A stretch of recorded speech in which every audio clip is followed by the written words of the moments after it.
ನನ್ನ ಒಂದು ಸ್ನೇಹಿತರಾಗಲಿ ಅವರಿಗೆ ಕೋಪ ಕ್ರೋಧ ಹಿಂಸೆ ಇದ್ದಾಗ ಅವ್ರಿಗೆ ಆ ಭಾವನೆ ಆ ಮನೋಭಾವನೆಯಿಂದ ಹೊರಬರುವುದಕ್ಕೆ ನಾನು ಹೇಗೆ ಸಹಾಯ ಮಾಡಬಹುದು?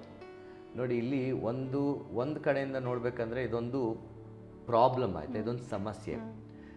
ಅದನ್ನು ಡೈರೆಕ್ಟಾಗಿ ನೀವು ನೇರವಾಗಿ ಅದನ್ನು ಬಗೆಹರಿಸಲಿಕ್ಕೆ ಸ್ವಲ್ಪ ಕಷ್ಟ ಆಗುತ್ತೆ. ಯಾಕೆ ಅಂದರೆ ನೀವು ಅದನ್ನು ಎದುರಾಕೊಳ್ಳಿಕ್ಕೆ ಹೋದಾಗ ಅಲ್ಲಿ ನಿಮ್ಮ ಮೇಲೂ ಸಹ ಹಲ್ಲೆ ಆಗುವಂಥದ್ದು ಅಥವಾ ನಿಮ್ಮ ಮೇಲೆ ದಾಳಿ ಆಗುವಂಥದ್ದು ಅಥವಾ ನಿಮ್ಮ ವಿರುದ್ಧವಾಗಿ ಹೀನೈಸುವಂಥ ಮಾತುಗಳನ್ನು ಆಡುವಂಥದ್ದು ಈ ರೀತಿಯಲ್ಲಿ ಆಗ್ತದೆ. ಸೊ ಅಲ್ಲಿಗೆ ಮೊದಲು ನೀವು ಸುರಕ್ಷಿತರಾಗಿರಬೇಕು.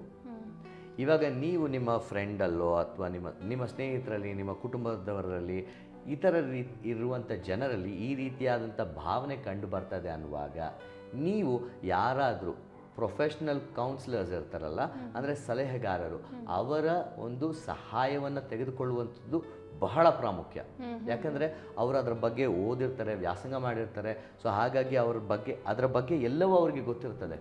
ಅವರು ನಿಮ್ಮನ್ನು ಹಂತ ಹಂತವಾಗಿ ಆ ಒಂದು ಕ್ರೋಧ ಮತ್ತು ಹಿಂಸೆಯಿಂದ ನಿಮ್ಮ ಸ್ನೇಹಿತರನ್ನು ಅಥವಾ ನಿಮಗೆ ಗೊತ್ತಿರುವಂಥವ್ರನ್ನ ಹೊರತರಲಿಕ್ಕೆ ಸಹಾಯ ಮಾಡ್ತಾರೆ.